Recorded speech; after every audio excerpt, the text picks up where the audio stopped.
Hey friends, and welcome back to Path of Exile. We are a little over a week and a half into the league, and this is what we've got for our character so far. So we've made a couple of upgrades since the last time I made a video. We've switched to a Shadow Stitch Sacrificial Garb, which now has a +2 level of Socketed Duration Gems. This could be better with another +2 of something like AoE, but we're satisfied with this, and I'm probably not going to upgrade it for this build, honestly. We have all of our Awakened Gems except for one, all the way up to level 5.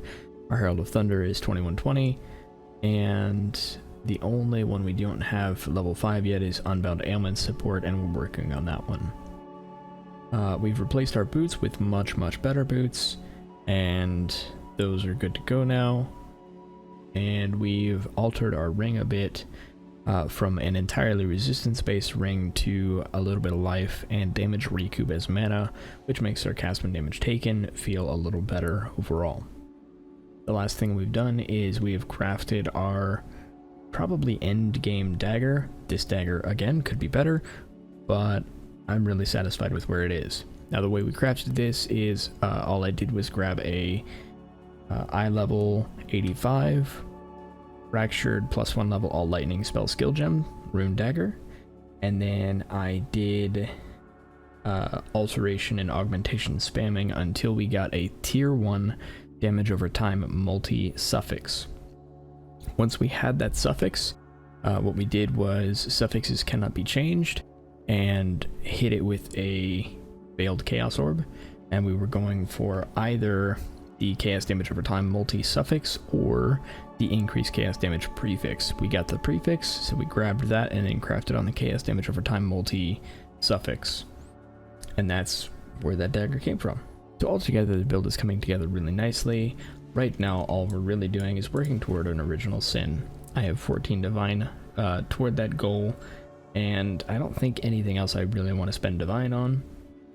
And so all we're doing to reach this goal is I am going through, and we're going through white maps, white tier 16s, and we're doing essence and harvest farming. So the way we do this, ignore the gems over here, I was just testing something out, but we're going to bring in some Remnant of Corruption. We're going to choose essence on the map device, and we're going to go in, rush down the boss, grab the essence and the harvest, and leave. Harvest isn't guaranteed with our map, but we hope for it. Here's our first one. Just gonna corrupt it. Go. And I corrupt most of them, unless they've got like one essence, and it's just because it has a chance of giving us a better result. So even though it's not going to give me one of the really nice essences, it can still give me an upgraded essence. Okay, so one thing I'm doing here is I'm utilizing the Harvest Keystone. And so what we do here is we harvest everything in a specific order to try and upgrade everything else. So because we have a bunch of blue, I'm going to harvest blue first and hope to empower yellow and purple. We got lucky there and didn't consume one. And we're fully spec'd into harvest and essence.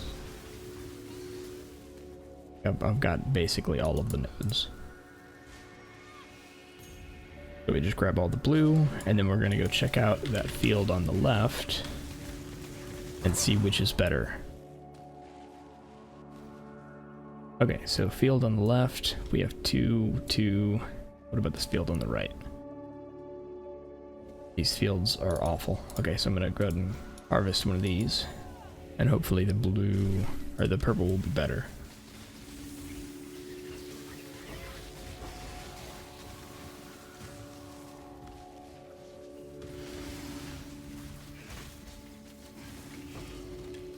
Okay.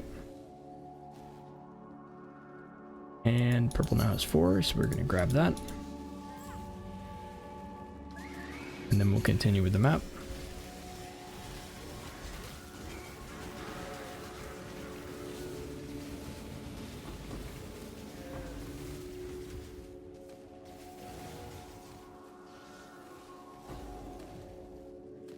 All right. That was the harvest.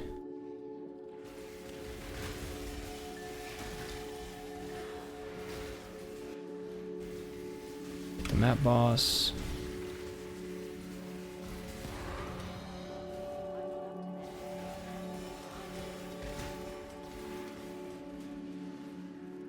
It's already corrupted.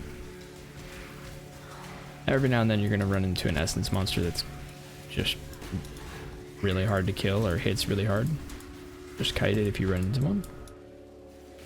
We'll be fine. I'm ignoring most of the altars. I was doing the same thing with red altars, but I was ignoring most of the altars in favor of just going faster. And so I switched over to blue altars because I can ignore them just as effectively, but I can still read them in passing and see if we get a lucky divine altar.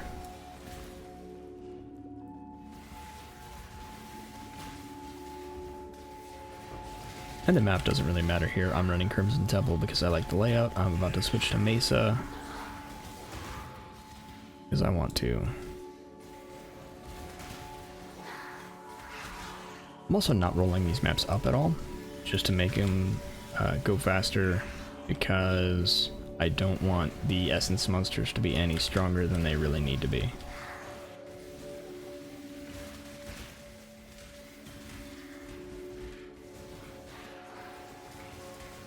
Gotta be one more, right?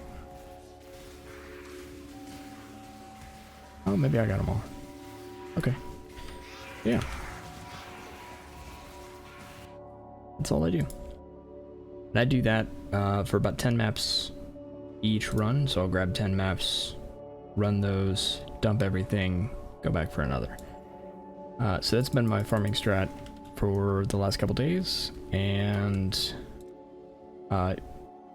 gets plenty of divine.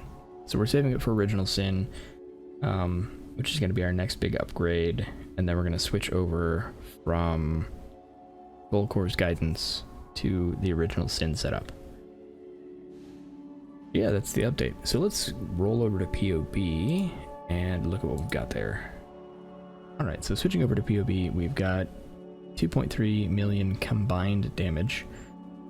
If we have the perfect scenario, all of the poisons stacked on a single target.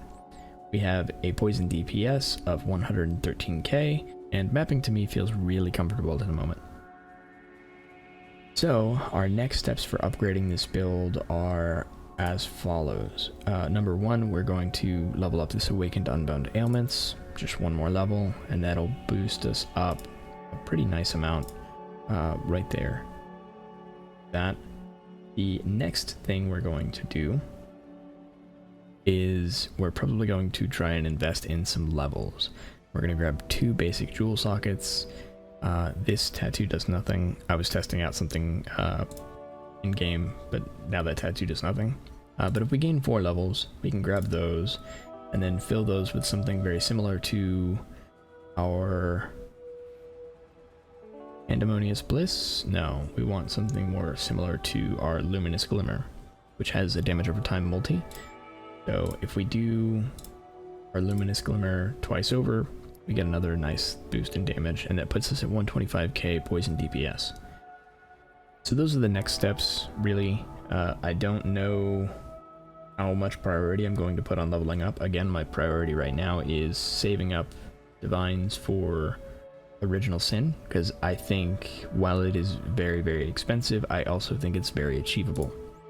Only the last couple of days, I was able to, in my off time, get 14 div, and I'll be farming those again on stream tonight.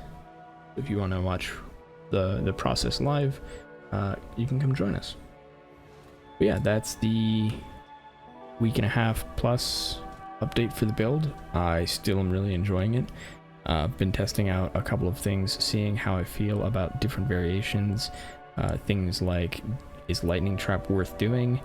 I don't actually think so. I thought it was going to be worth doing, but it doesn't feel great because it feels really nice having Stormbrand, and I'd rather not replace it. So I ended up giving up on Lightning Trap just for the convenience of Stormbrand. Later on, I might go back to it, because with Original Sin, it becomes a little easier to keep up consistent shocks, and we might not need Stormbrand as much. Yeah, that's the build so far. As far as bossing goes, It took 2 tries for me to take down Maven. It took 2 tries for me to take down Uber Elder, and Cirrus was only 1 attempt. I still haven't done Cortex, and the Feared is going to be a pain. I probably won't even try the Feared until after I make the switch to Original Sin, just because of how annoying that fight is going to be for Herald of Thunder. But that is it for this update. Still really enjoying the build. Probably going to switch over to Sanctum after a while of farming essences, and I've really enjoyed the league. I'm very excited about the new tattoos they just announced. The new Keystone tattoo is going to be incredible, and so I'm very excited to see how that turns out. Let me know how you're liking the league down in the comments below. How's your build working out, or are you on your 2nd or 3rd build already? Thanks for watching. See you next time.